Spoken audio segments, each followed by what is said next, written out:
And it's Tunai, Dekai, Ekai. Hi guys, I'm Vishak. We're here at TechRoot with the founder, brains and muscle behind. One founder. Husni is also founder. Yes, one of the founders and main brain behind Decibel.LK. 10 years running strong.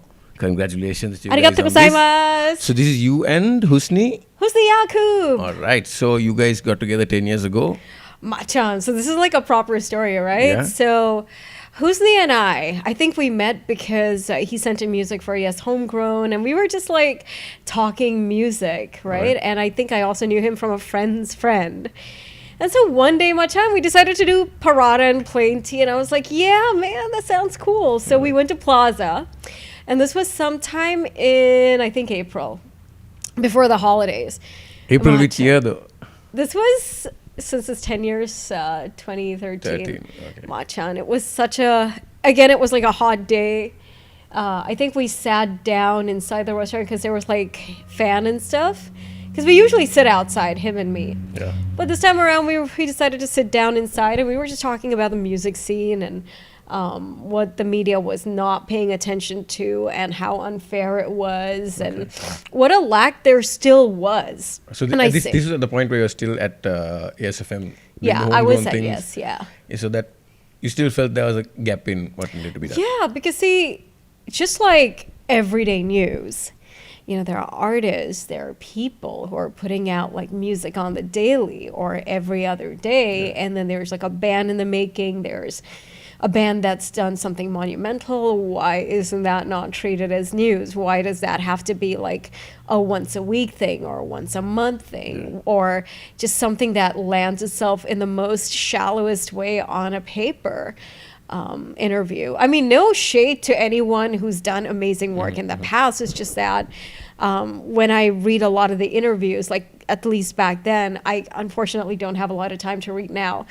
It's always on that shallow surface level of, you know, when did you start? What's your favorite food? And who were your founding members? Everyone knows that. That's like history lessons 101 at that point. Because some of those bands and artists were in existence for at least 5-6 years. Sure. So when you're repeating the same old questions, even as a new writer, it's like, oh, come on, man, give me something new. Husni and we mulled over Plain Tea and Parada. That was our go-to, man. Just like nice, fresh. Rahima does it better now. Sorry, Plaza. But back then... None of them are sponsoring us. Don't worry no about one that. is. Oh, man. But Rahima's right now has the crispiest, flakiest paradas in town, man. And Plaza at that time had that. Yeah. Plaza really used to be top grade stuff. Top notch, dude. You go there, you want like 10 paradas later. Yeah. But we had our fill, and then we were just talking, and he, Husni, was one of the last few guys from Brown Boogie Nation. So he was like a rapper at that point who was doing a lot of solo work, and that was interesting, and he also felt the same way. So we were like, Machan, you know what, let's do something. Let's do a website. Let's make it a 50-50 thing where I do all the content and you do all the back work, because you're clearly the brainier out of the two of us. Because he was a guy who came from an IT background, so he knew coding and things like that. He set up the website. Yeah, so it took about 1 month of going back and forth. And then I am not sure why, but I was like, you know what, let's call it YasminYusuf.LK, because at least for now, maybe my name has weight, I don't know, but like maybe with the work that I currently do, it will work out, and then let's see how it pans out. So we called it YasminYusuf.LK, and that site was launched on the 11th of May, 2013, and that was such a great day, man, because I remember putting news after news after news, and it just became a habit to the point where a lot of artists, including Iraj himself, he reached out and he was like, you know what, I'm getting a lot of traction because of your website, and look at this. Nice. He showed me stats, and I was like, that was the first time in my life where an artist had been like, you know, we're getting this much of attention because of what you and Husni are doing. So thank you very much. So thank you, Iraj, for that. And then later on, the other artists, they also started to show similar results. And for me and Husni, that was enough. It didn't matter, like, whatever we put in, man. We were like, not that we both are rich people. We live paycheck. I don't know about Husni, but I live paycheck to paycheck. Makes So sense. for me, it's like, it's okay, man. Like, it doesn't matter. Let's keep doing So this. when you started out, it was all like written articles. Just blog posts. Okay. So at that time, you were just talking about new releases, I guess, what these artists were doing. News All right. and things like that. And there were a few artists who I'm so grateful to. I know I bring this name up a lot, but I have to give thanks where thanks is due. And Iraj also invited us to be a part and parcel of just reporting of what he was doing. And at that time, he was one of the few artists also who was making a lot of news at that time. He was the first artist to hit 1 million with Monamali on YouTube. And he invited us because we were also like, you know, part of that tiny percentage that helped him get to that milestone. We were a tiny part, but I was grateful that he did Acknowledged. that. Yeah, and then there were other artists like Stigmata and Tantrum and all these other bands and guys from Wagon Park, and then the other pop artists, Azim, and guys from the Sinhala scene, etc. Yeah. So you started out just covering everything, all. Everything, man. Like, because I felt that, you know, there were people at that time who were producing incredible music. Like, for example, Azim Osman. Like, a lot of people knew him as a Malay guy who was putting out Sinhala music, but that was that. But then not a lot of people knew about the other work that this boy was doing, which was like also creating amazing beats. He was also creating amazing music videos and all that. And then there were artists who were not very well known too, who we started reporting on, etc. So started off with just written articles with like some meme worthy artwork and pictures, and yeah, man. All right. So then, okay, you had the website and you were just putting up like blog posts. Then when did you start sort of, how did you start getting equipment? And then like now basically you're like a standard fixture at a lot of gigs. You go to a gig, there's Yasmin over there with the camera. Don't disturb her for a while. Wait till there's a break in sets and say, hi, Yasmin. And they'll probably be there at the end of the gig, packing up their stuff. You go and say hi, have a little bit of a chat. Things are all good, but how and when did it get to that point? Like from writing the blog posts and stuff, like okay, we're gonna get a camera, we're gonna get some recording equipment, we're gonna go all in on this. How did that happen? Oh man, I think I've been wanting to do this for a while. Honestly, because at that time, all these kids, remember the DSLR kid boom? Yeah. Man, I was one of those people who were silently like, my boss, somebody give me a promotion or a raise so I can afford one of those. Yeah, they've always been mad expensive, right? God, like it's still expensive for me, you guys. I don't think I can afford one of those still. But I wanted one of those. Yeah. But then Mr. Booty Kirti Sena came along. And his work was something I was just getting into appreciating at the time. And then he started doing this movie, Machan, which is yet to be released, called, oh no, I forgot the name, but it's this Tales of Jim Brown. Okay. Jim Brown, I think. That mastermind of a movie man from Sri Lanka, he was shooting this with an iPhone 5. And he was the inspiration behind, yo, kids, stop drooling over that DSLR, get with an iPhone. And so I remember 1 week I had made a little extra money because, sometimes you do something on the side, you earn a little extra. Pays off, it's good, yeah. And that was some money I had treasured for a while. So I was like, please, universe, let something good happen. And so, dude, it so happened that same week, and I don't know your name, French guy, there was this French student who was just 18 or 17. They come down to Sri Lanka, and they wanted to sell their phone because they were unable to afford something, like maybe they were broke or something of that sort. So they were like, you know what, give me 12,000, and that is exactly all I had. Nice. All that I made. Together. I know. I was like, you know what? 12,000, my friend. I'm not going to bargain with you. Thank you very much for your iPhone 5C. Was that cheap at the time for an iPhone? 12 grand? Yeah, I think so. I used one. Yeah, I think that was a reasonable price. But it was second-handed, and it's not. And he was like, you might have to unlock it. I was like, I'm not buying it to use it as like a local phone. I'm using it to film. He was like, yeah, do whatever you want. And then I remember the first thing I was so excited to use that for was, and the first thing I actually shot was the interviews that I did at Downtown Pulse. Bakery. Bakery. Yes, the yes, first yes, yes, video yes, was yes, Mr. yes, Viraj. Yes. Liana Arachi, and then you and R yeah, were yeah, the yeah, second yeah, yeah. interview that I did with that phone. And then thank you, Bay Korea, for letting us be a part of Downtown Pulse that year, because that was such an amazing gig. And that also Super. is part of our history, because that was the first time we took up an iPhone. And I don't know who gave me, what do you call that? Ridiculous thing. A selfie stick. Okay, yeah. Someone gave me a selfie stick. So I remember just sitting there.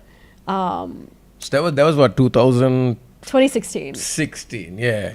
I So from remember. 2013, 2016 post, and then 2016 get the phone Yeah. and the selfie stick, and you started recording pretty much every gig that was going We on at the time. tried to do I that. remember like, oh my god, like you're Oh, my always at the Lord. gig recording. Dude, for me, what I'm so appreciative of is every time someone gave me that opportunity, it wasn't like, oh, much I just cover our gig. To me, it was like a learning experience, because unfortunately for me, I don't come from the background of money. Like for me, just being at that gig was like, how do I discipline myself to like keep standing in a place, to keep really shooting the way, like I didn't even have money for a tripod. Yeah. I didn't have money for a lot of things, but I was like, let me do the best I can. Sachi Edramira, you were the first guy who gave me like a selfie stick. Now I remember. So thank you for that. This is the The illustration. Yeah, the guy who does amazing graphics, Yeah, yeah. amazing comics. So thank you, Sachi. So that's when I took that. And even to this day, I'm still very grateful, because, see, it takes a few lakhs to get into film school. I've always had a Yeah. dream to go and learn and stuff, but I don't have that money. Like even as an adult in their 40s, because of inflation and things Yeah, like yeah, that. yeah. But I'm like, you know what? No, I'm not gonna let this be a disadvantage. My friends are giving me an opportunity. They are performing at a stage. They're giving me the opportunity of lights and camera and atmosphere that I will never get, right? Let me just take my iPhone and let me do the damn best I can. Some days is a win, some days is a miss, but I at least try to get some stellar shots in. I think over the years, I've tried to up that as much as I can. But yeah, it started off at one little iPhone, and thank the universe and thank you, friends. Now we have like 2 different angles. What exactly is the equipment you're using now? Okay. Did you finally get that DSLR that you had been eyeing? I have a camera right now, but I am not going to lie to you. I have a condition called carpal tunnel. All right. That makes it very difficult for me to hold very heavy objects. So it's very difficult for me, like, to hold it. Because what a lot of people don't understand is when you're with an iPhone for a long time, you're shooting for like, say, 4 hours at a stretch. And I do this, but I love it. It's not torture for me. I love it. I live for this shit. So don't confuse pain. This is actual pleasure.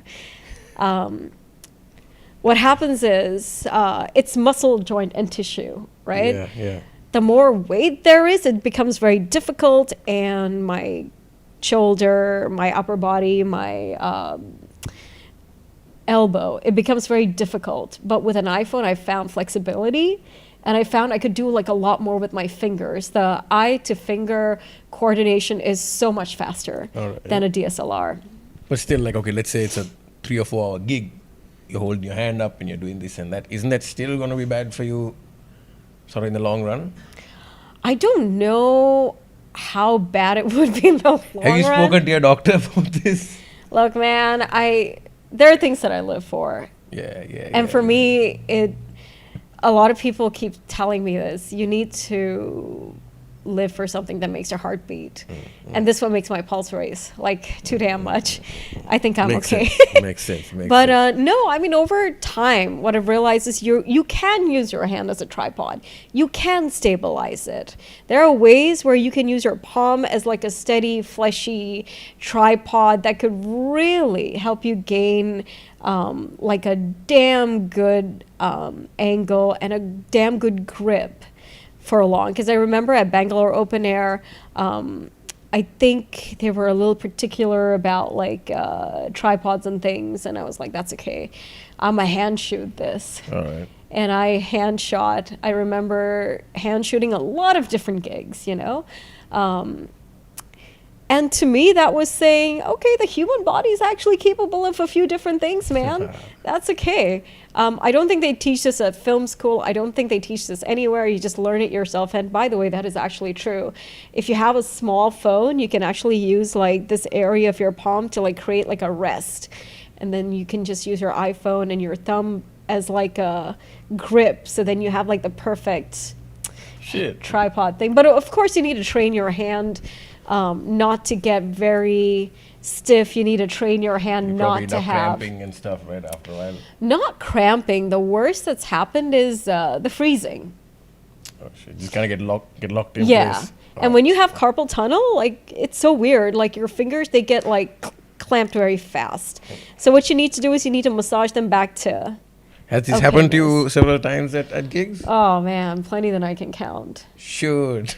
But look, man, I'm not mad. Like for me, it's like I love doing this. So or next whatever. time you see them at a gig, just make sure you're checking up on whether their fingers are No, locking up. You know? don't do that. Like, That's so awkward. You don't know if Come they're throwing on. up gang signs or their fingers are locking up. You know? But Yeah. yeah, we've got to keep an eye on you at gigs. No, don't do that, please. That just makes my learning all That's true. topsy-turvy. That's true. Don't That's do true. that. That's true. That's true. That's true. No, but I've learned with experience, and I can just share that maybe someday for anyone who wants to learn iPhone videography at events, because, oh man, you will not believe how different people are at different gigs. In a Some sense? of the best filming I've done is at metal gigs. All right. The most difficult, and I mean this in capital letters, the most difficult things to film are single rap gigs. Why is that? Why is that? Oh my God. It gets very unpredictable. You mean The stage-wise guys or crowd-wise? from the crowd to everyone, they're very unpredictable. From the drill team gig to Bello to like all these other gigs, it's just very difficult. You mean the crowd is unpredictable? No, like even the performance, like, see, I think this also happens when you're not very used to like different kinds of gigs, Okay. right? Like for me, majority of the gigs that we film at Decibel are metal concerts or indie concerts, and we're very used to that setting. But once you go to like maybe a mass concert, right, or a sing hello rap concert, so much fun, man, to be had. But if you're shooting, then that's So you can't like stay in one place and shoot the thing. You have to keep moving. No, about here and you there. need to be on the ball. Like here, you're on your toes. I don't know how these guys do it. Like the guys who run around with DSLRs with both hands, and the gimbal boys. So you got like you need a whole crew to get that thing done properly. Yeah, I don't think that is made for a one-person videography. Shit. All right. Yeah, like that's always a thing. So you can deal with a mosh pit in a wall of death, but it's difficult when there's like a Machan, whole mosh pits. ensemble of Yeah. rappers just running around. It's a bit difficult. Dude, give me a wall of death any day. I love it, especially when they go, this happens mostly when genetic fallacy gets on Yeah, stage. yeah. They divide the two, and then, hey, they come like crashing into each other, and that's always like so much fun. Crazy. So now 10 years covering the local music scene, right? You probably come across like some of the juicy secrets. I don't know even secrets, just the drama and shit like that. You got beef going on here and there. You know about all of that stuff? So I know a lot of so people come to you and tell you like, hey guys, this is what happened. You know, this guy did this, blah, blah, blah. Or how do you usually get to know about these things? I'm more than just a person who runs a site. I'm for mostly a friend. Yeah. But I always make it a point to tell them, Machan, there are things we can abide by these countries' laws, and I feel like this is not our place to report. If there's something bigger, there's news outlets that have their Department of Investigative Journalism, Yeah. and they have like a legal team and things like that. So there are things we touch upon, there are things we don't touch upon. We keep it wholesome for that very factor and very reason. I know a lot of people have that expectation of us, but unfortunately, we don't. We're just like the smallest team that's been around for a long time. Maybe one day when we have a big team and when we actually have like a legal bunch. Then you're going to dish out the gossip on everybody. Not gossip. Ew. I find gossip I was like so of course. distasteful.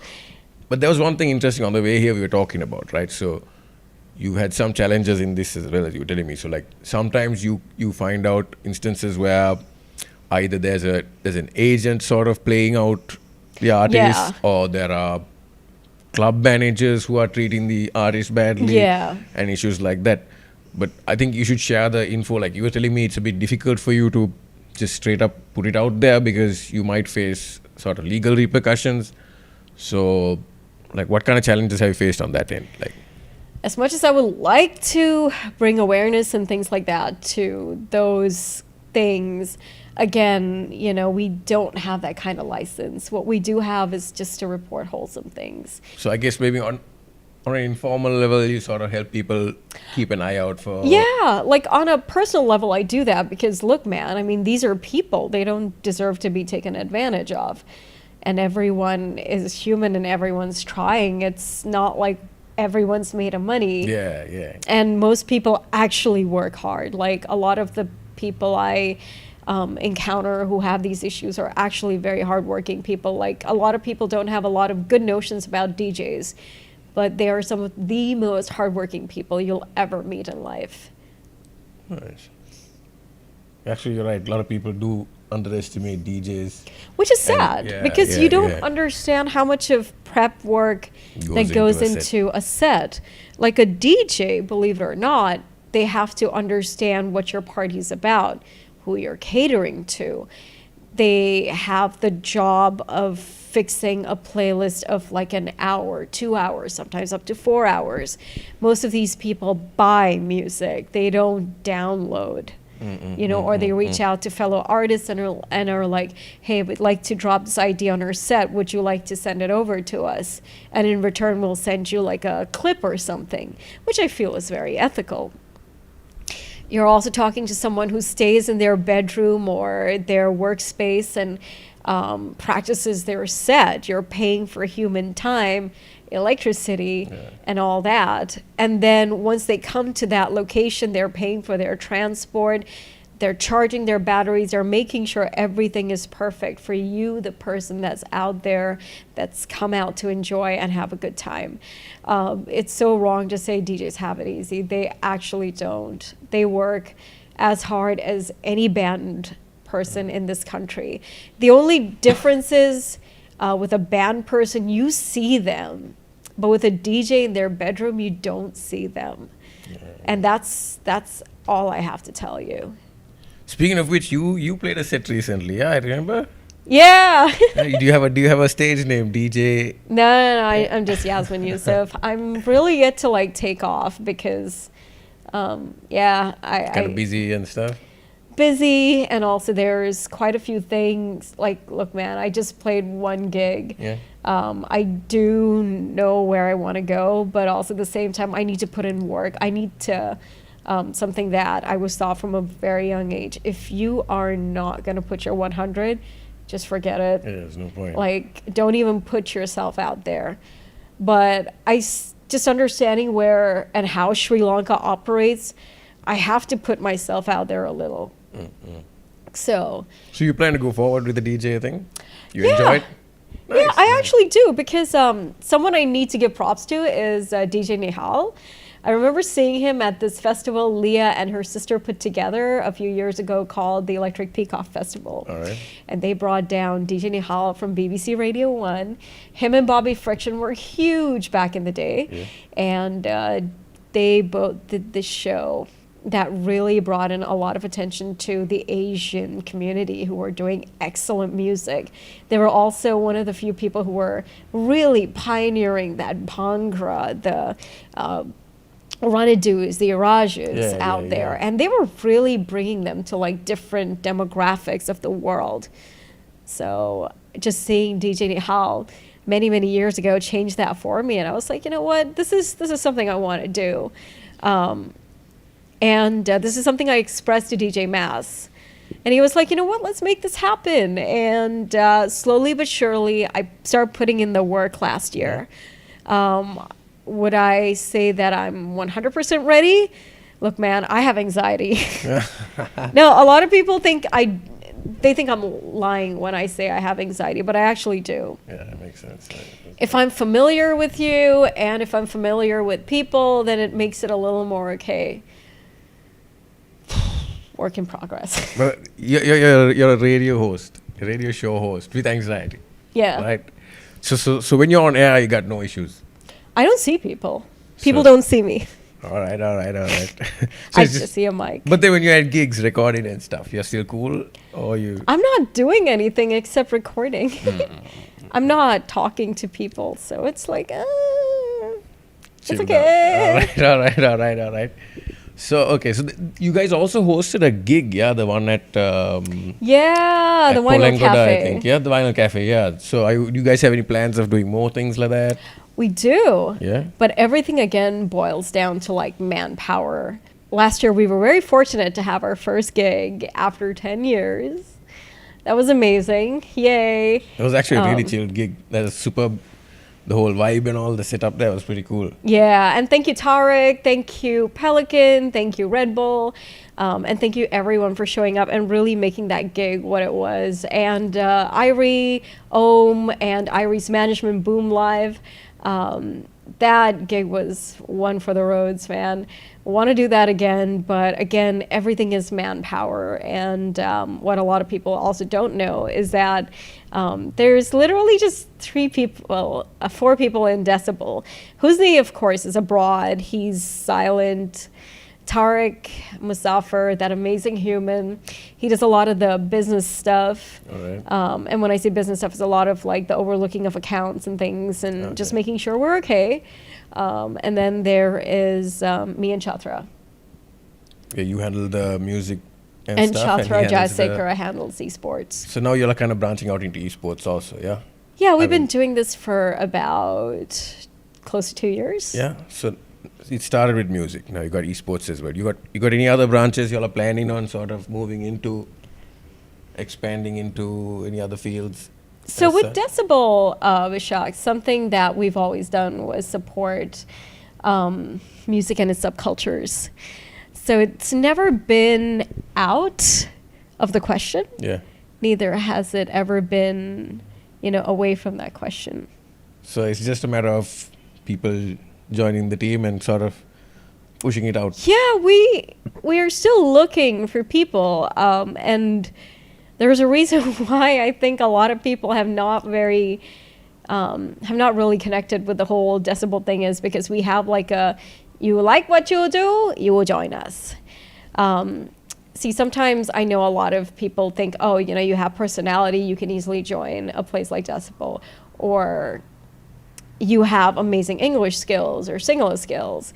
But that's not what we're looking for. We're looking for people who understand Sri Lankan music, who understand Sri Lankan esports, who understand live and breathe and eat it, simply because you understand it, so you can actually give it your 100%.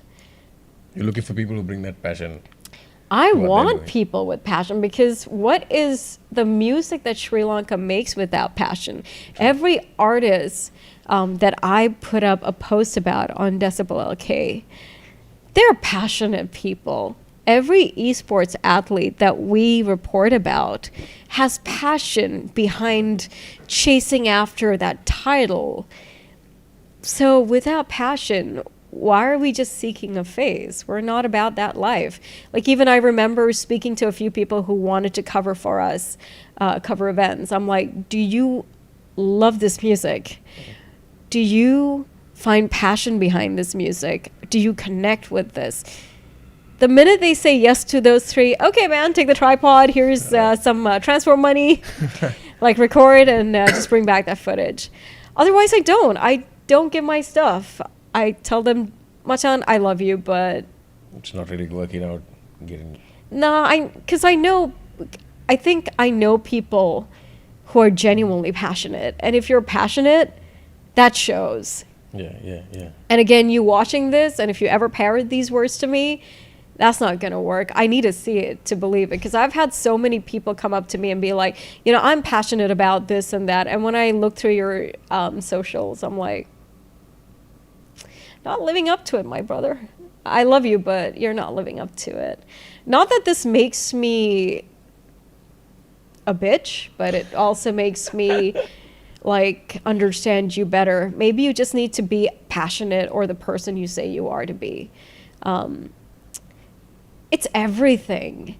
You have to respect the artists that are putting their money in for practices, for recordings. You have to respect the esport athletes that spend in money, and again, their time and human effort before you can actually get out there and talk. So that's what it is. But if you are that person, get in touch. We would love to join the madness, your madness and our madness. That would just be the perfect recipe for goodness, greatness, all that. But now, speaking of passion, 10 years it's been passion. How does Decibel sort of maintain? I mean, do you make money by any chance? Like is it good money, or how does that work? We are, for the most part, broke. So it's not for profit, but for passion, once again, yeah? How I'd like to look at it is like this. Decibel has been there for artists, just like a Mojo would have. Just like maybe, I don't want to use Rolling Stone because they've become too terrible. Let's put it as Mojo, because I can't think of another example. Mojo has always been there for artists. They've always just made sure artists like Taurus and Rooster, they always were reported on. Not a lot of people knew about Rooster up until a few years ago, or even Rainbow, Since You've Been Gone. Everybody knows them through Guardians of the Galaxy, but I remember reading about them on Mojo magazine many, many years ago. And that, to me, was like, yeah. So that's kind of what you're trying to do here, like shed light on these artists that's coming up and doing their work, putting in their time. Also events, also people, because let's not forget, we're in the business of people. The reason why Decibel has not made a lot of money is because we're also when I look at my peers, and I love my peers, some of them, not all of them, there are people who would do anything for an ad that would show dandruff on a screen or side banners and things that. Yeah. And I'm like, my demographic is how I would treat myself. I don't want to see those ads. What makes you think my demographic wants to see those ads? So how about no? If you give me an experience that my demographic would enjoy, okay, we can do that. There's so many ways to sell a product, and I don't think just being conventional works. Simply because everyone else is doing it. At Decibel, we've, I think, offered in the past various things. And we've worked with various people, Lanka Comic-Con, Colombo Comic-Con, and a few different places to do special curated open mics and things like that. And we've earned a little here and there just to keep us going. But for the most part, we're self-funded. And we're grateful for people who have donated bits of money in the past, because man, I remember last year it was very difficult. The year before that, I just don't know how, man. I think there's a universe, and that universe hears prayers, and it just keeps a good thing going. Keep it going. Because it's so expensive. What a lot of people don't realize is there's domain fees monthly, right? There's server fees monthly. Yeah. The domain fee yearly. There's like, if something goes wrong, I might need someone to help me out. I would love to pay them something if there's something in the kitty. If Decibel needs something, I should be able to afford something small, like transport and things like that. Transport, and then covering a gig all night. You gotta get something to eat. Yeah. Going and coming back. And usually I just keep that on my tab because I find it like a lot more easier. Mm-hmm. Of course, there's lots of things I would love Decibel to have, but I'm not going to be greedy. I don't think we've ever come from that background of being greedy. It's like we've always done the best with the little that we have. Even if someone donated something, we made sure we use it until it's broken and gone. Dude, some things are actually broken and gone. The tripod you were using today, like it was coming apart. Yeah, so like. Yeah. So you have those kind of challenges. But also another thing I want to ask you is like how do you manage to get to all of these gigs? Because I see you at so many, and then there's so many I haven't seen you at. You're always at a gig, I guess. On average per week, how many gigs do you cover, you think? It depends on who wants us there as well. Mm-hmm. Maybe in a month. Now it's reduced. Yeah, like right. it's about 2 or 3. Okay. But at one point there was, about close to 1 every week. Yeah, you constantly go to this and that. Yeah. Yeah, that. So you mean right now you think the amount of gigs that's been played is kind of reduced, or? I mean, everything is coming up all over again after like a very, very dry spell that was Corona and then Corona again, inflation, and now we're slowly getting back on track. There's still inflation, but like people do deserve their fun, and I think the wonderful people coming back on stage and playing their gigs and stuff. So grateful for that. I'm grateful for gig series like what Stigmata has, what Whirlwind has recently launched, what the Afterlife Time After Time, that bunch. Who else? And there is Samira's gang, Samira and the gang, the Pirates. They're bringing in something new. So now you're in touch with all these people, helping these things come up. All right. So like now you find it easier to manage going to gigs and such. I mean, like you said, it's not as frequent as it was before. So you have a bit more time going here and there. There's a lot of time, but also like I wish inflation would just come down. For sure. God, transport is still expensive. So do you cover gigs outside of Colombo a lot? I would love to. But then, transport is going to be crazy for that.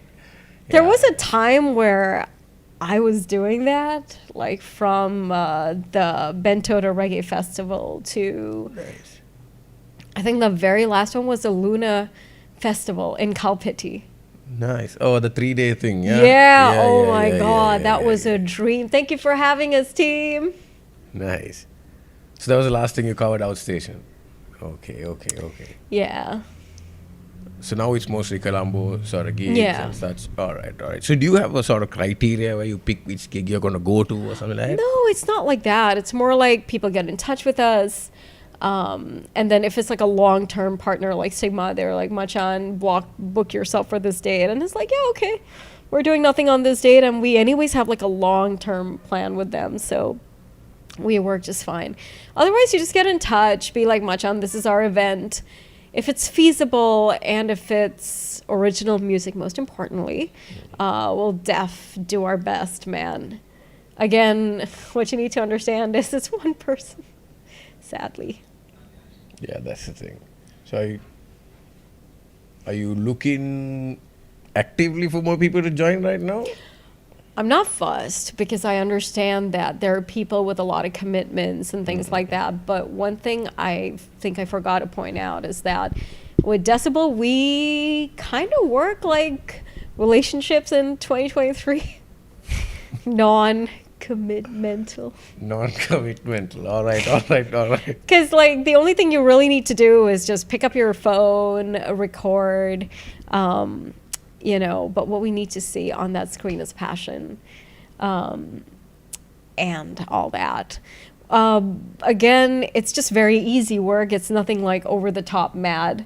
leave the over-the-top mad to me, myself, and I, and the several different personalities you're seeing right now. Yeah, makes sense, makes sense. Another thing I always want to ask you, right? Now, when you're going somewhere, you're going to have to talk to the tuk driver in Sinhalese, right? Yeah. And you have a very particular accent. Yeah. Have you had, what kind of complications have you had telling him directions in Sinhala? I mean, like, does it happen quite often? Does the tuk driver get foxed, like, oh my God, what's happening? It hasn't happened since the invention of Uber and Pick Me, Oh, so. oh, nice. That saved you a lot. God, yeah. But then every time, even after they like get a hire, Miss Koya Yeah, that happens, that happens, that happens. It's like, bro, mapika balana, bro. And sometimes they don't realize I'm frustrated because I talk with a very low tone. Yeah. It's like, machan. It's like, koi layane, koi. Like, bro, please, mapika balana, bro. Hari abi balana, okay, bye. So you also speak Tamil, yeah? Yeah, I'm half Tamil. That's the thing. So you speak all three languages. I try to. I suck at my mother tongue. See, my mother tongue is supposed to be Hindi and Telugu and Urdu and Tamil, but yeah. Yikes. So you don't speak all those, right? எனக்கு கொஞ்சம் தெரியும் Tamil கொஞ்சம் பேசுறதுக்கு. பேசலாம். Yeah, பேச தெரியும் கொஞ்சம். Hindi. Maki zubane, so Oh my Charlie. Okay. Cute. Okay. Yeah. I'm lost. This is what happens when you're half Indian and half Oh. Pakistani. Nice. So you got all your roots. No, I'm ruthless. I have no roots. Gosh. But all right. True story, though. All right. So that's that. So, okay, let's say over 10 years, what would you say is like the most, I would say, standout thing that happened with you and Decibel? Oh my God. Like, just pick one thing that really stands far apart, like something that's like, this is like the experience that I had, just sums up what I've been through in 10 years. I don't know if I've ever had that Nothing like moment. that. It's just been a journey. I think, if at all, it's everyone who's been part and parcel of Decibel. That's just given me a life experience, from Anuradha Jaitilaka to Ranara Pereira to Dinesh D. And then we've had people like Dimitri Kure and Dan Van Dort and Anuki. And there were so many people, man. Manul and just various people just being a part. Buddhi, I'm so sorry I forgot your name. We've never had him on a proper interview. Okay. Everyone, like, I think everyone that is Decibel is that experience, man. I wouldn't want it to be any other way. Mevan! I should not forget Mevan. This guy who did your first... Logo. So much love out to you, Mevan. I mean, a lot of people think he's different, but he's such a wonderful human being behind all that stuff he posts. Forget the stuff he posts. He's a good guy. And thank you for that logo, man. The very first Decibel logo was designed by him. And I'll always be eternally grateful for that. Sam Jam, who designed... I gave her the idea, and she, like, brought it to life. Sam. And then... just about everyone. And there's a lot of people who've been very good with expressing where Decibel should be headed and things like that. I wish there were more people like that. I think there were a lot of people who wanted to see Decibel do well. And shout out to Johnny Rodrigo, man, of Pulse, who's also been such a good person. I think he is from one of those media organizations has always been like, let's work together and let's never not work that any differently. So I'm grateful to him. I'm also grateful for Binary, who's been really nice. Turtle Incubator, that was fantastic. We got like funding last year to do a few different videos. We haven't put out some of those videos for reasons, but hopefully in the future we will be able to. Yeah, I just wish Decibel had a little more funding. to just do what we need to do, because there's so much about Sri Lanka's music scene that can be covered. I feel like there is so much musicality to Sri Lanka, especially the north, the Kafir Manja communities. Sorry, is it correct to say that? That might be offensive. The African communities of Sri Lanka, the Sufi communities of Sri Lanka. Then there's people of the South who I would like to talk about their music styles, because they have amazing percussion down south, like Mr. Lal of Elephant Foot once demonstrated. He has his own drum shop too, so there's a lot of Sri Lankan musicality that someday I would like to go cover. So hopefully that becomes a dream one day. So explore the more deeper cultural aspects to our... Because I feel like, see, with Tamil music, that's become global. It's become global for a reason. And I think Ranadu, shout out to the brother, he tried to do that with Biotronic. And unfortunately, it didn't pick up as well as all of us had hoped it to.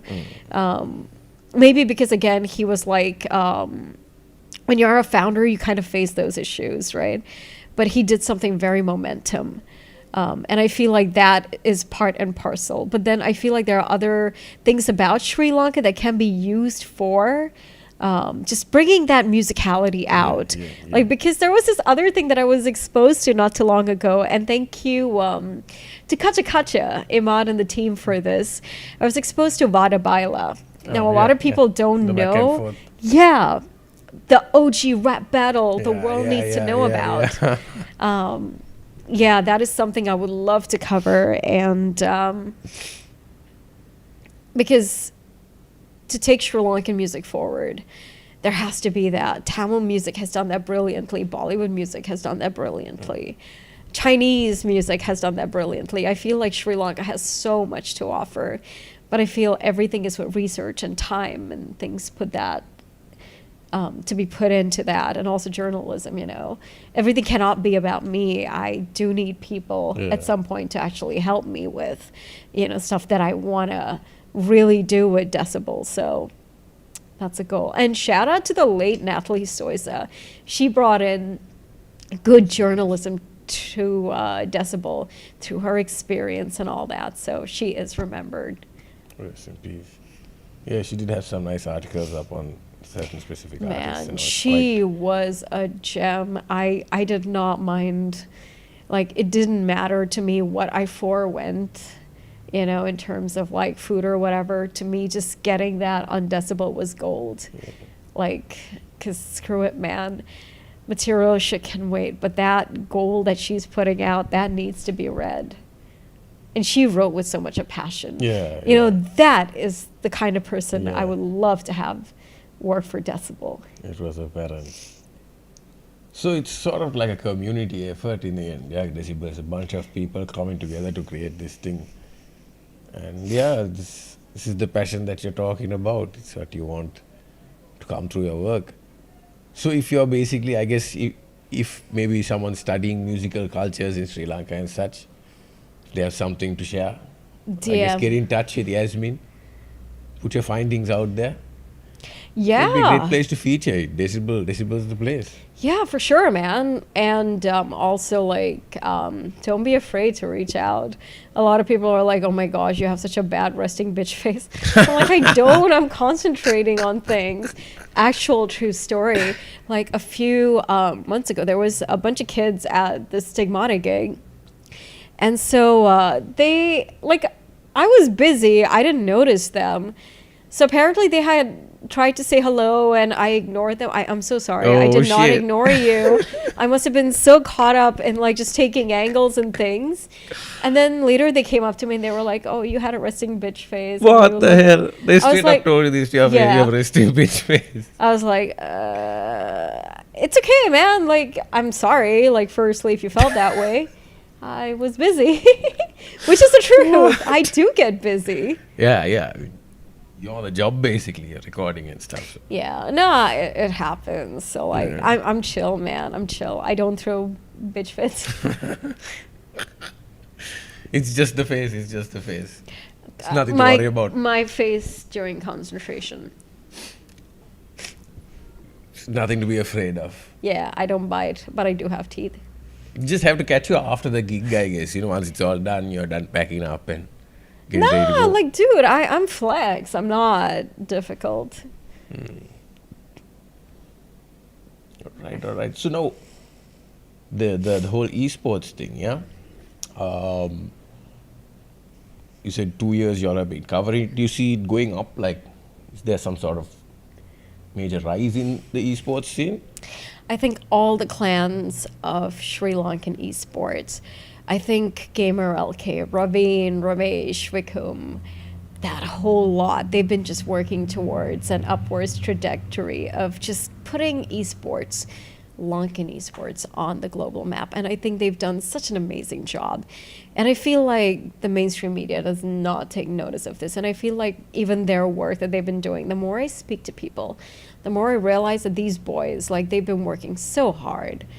And they kind of, just like artists, don't get that share a spotlight. Like, come on, man, it's human efforts. Like, if Daily American covers some kid in the US who has Sri Lankan roots, who has done something major in chess, like, what's the big deal in, reporting about one of her own who's doing some excellent work equally?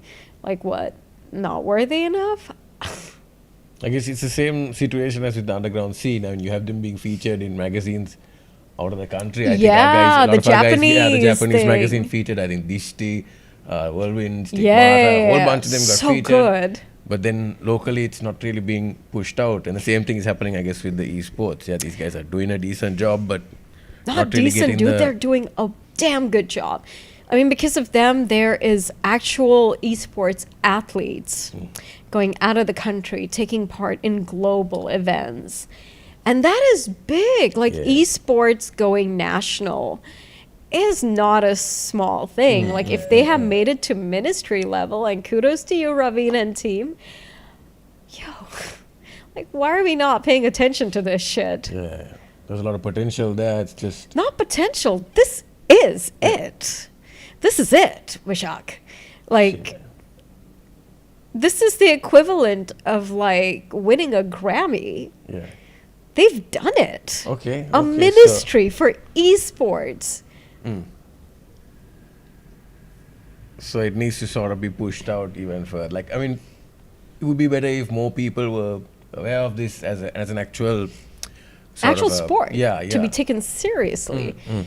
Because this is where the future is, man. And maybe in about 10 years' time, when all is said and done, would the main news people still be after them? They will be after them then, when it's too late. So I don't want to miss the bus. I'm here already. All right. Shout out to mainstream media. Hopefully they get on the train before it's out the station. Like, even with music, right? Yeah. I don't know what it is, but I've seen this happen over and over again where, Decibel starts a thing and then all of a sudden you see, like, big names just trying so hard to jump on board. And it's like, guys, come on. You've been here longer than us. That's embarrassing. But no, like, most of the time, it's on Decibel first, right? Whatever's happening. Pay attention to your people is what I'm saying. I mean, that's what journalism is about anywhere in the world. Like, if you're paying attention to members of the parliament or, gang robbers and people who are just, like, all about that negative stuff, pay attention to people who are bringing something positive. Like, these are people who would possibly, like, bring amazing recognition to the land. And I feel like arts and movies and esports and music, they bring so much more. How much have our DJs gone out there, represented Sri Lanka, and, a whole, like, different nation experience has been had. And people over there are so appreciative, but once they come back, it's like, oh, okay, so you just played a set in Goa or Malta, so what's the big deal? It is a big deal because they have put the Sri Lankan map out there. They're representing themselves as Sri Lankan DJs. Yeah, the level of recognition they're getting outside is a lot more than what we are giving them. Why? Yeah, that's a pity actually. Yeah, if you can give an influencer that 15 minutes of fame, you're better off giving that to like an actual hardworking artist. True enough. Like I think Sasit iClown Yeah. recently he did a solid tour, went to Mexico and then UK, played in some clubs and doing really well. Printworks. And like he's properly been recognized outside. You know, they got articles on his work and such like that. He's making waves. But then locally, I'm not sure if they're really appreciating. I don't the think a lot depth of of his- people understand what UKF is. I don't think a lot of people understand where print works and why is it so iconic. They don't understand a lot of things, and it's kind of tragic. You think it's a genre barrier or it's like a cultural thing? I don't know. What do you think? Why would you think this little gap is there? Why does it exist? Why do you think it exists? That's a good question. So there is a reason why everything exists and doesn't exist. It is just boiled down to interest. See, I remember when Sasit was coming out as iClown. He produced a lot of dubstep, drum step. First producer, by the way, to be producing drum step. And dubstep was massive Yeah. at that time, but there were a handful of producers who produced dubstep in the island. He also was did one some of work those. with Constellation, I think, on their Yes. tracks. And Chartha Athalage and a Yeah. few other different artists. So the whole world was paying attention to Skrillex and stuff, but the world forgot that we had our very first live dubstep band called Duck Dog. Bo Said Kid, Pixel, Saffron, and Pum with Ita. That was that group. And then Irie came, and then they came around the same time, by the way. And they forgot that they existed, but they were huge in their own right. They reported a lot on like pop artists. They forgot about our boys. They reported a lot about cricket, but they forgot about people who were really showcasing themselves at the Ultra Music Festival, etc. I think Ranidu played thrice or 4 times at Ultra Music Festival. Selectro played at Tomorrowland. Oh my God, that was glorious. Yeah. He did that for a few different times as well. Yeah. Now to go to those places and play again, it's an honor, man, Yeah, for it's pretty any huge. country to be on those stages, be the small stage or the main stage. You are there. You're being noticed. Actually, you're making waves. And there were a few DJs who also played at the Amsterdam dance event, or they were part of it. I'm not very sure. Don't hold me accountable for this, but they were there. I think there was, just do a search on Decibel, it'll pop up. Yeah, Decibel definitely has the info. Yeah. It's where all the info is, basically. So, yeah, that's the thing. So, thanks for all the hard work and effort covering It's all teamwork. these people. Thanks to everybody behind it who's been putting this effort, getting these names out there, giving these people the recognition they deserve, definitely. And at the same time, we recognize you guys for It's these years. teamwork. 10 years of passion, years to 10 more. Or I guess 100 more. I don't know. Let's see how it goes. You guys 100 build. more. Chances are Until you're ancient and you're no longer throwing up gang signs from Carpal Tunnel. Dude, Yeah. I want to be like that guy from like Steampunk that gets like a implant thing at the back. Yeah. Cyborg Yusuf. Yeah. Cyborg Yusuf. That'll be the goal, man. That'll be the goal. Hey, that'll be the Cyborg goal. Yusuf coming to a gig near you soon. Keep an eye out. Decibel, mad respect. It was nice talking to Yes, you it's too, been a man. fun one. It's been a fun one. Hey, We'll catch yeah. you at the next gig, I suppose. Are you going Or to anywhere. ODR? Fuck yeah, man. All right. It's all right, ODR. All right. Wait, not ODR. Ominous Gathering. Ah, shit. Oh, was that last month? Ominous Gathering is next week. Yeah. That's the one next week. ODR. My bad. Chaturanga. Is there a gig I didn't know about? No. I'm getting it mixed up. That's next week. You'll be there. Hey. And then what else on the cards? That's it for now. If I remember correct, there might be more. My brain's not working. I need more coffee. So, I mean, do you schedule these things out? Like, okay, I do this on this week, this week, this week, this week. Far in advance, or are you just like winging it on the go? So people who reach out to cover events, that of course, like that's slated in solid stone. But I'm not one of those people that writes down things. I think that is a big problem. I've been told this because for me, it's not, I kind of work with chaos. A lot of people think of me to be Zen, but I'm the opposite of Zen. But that's your thing. You're used to it. You're used to it. Yeah. I thrive in chaotic environments. Nice. The more Zen it is, the more weird I feel. True story. And that's basically it then. Thanks for your time. Bye. Cheers.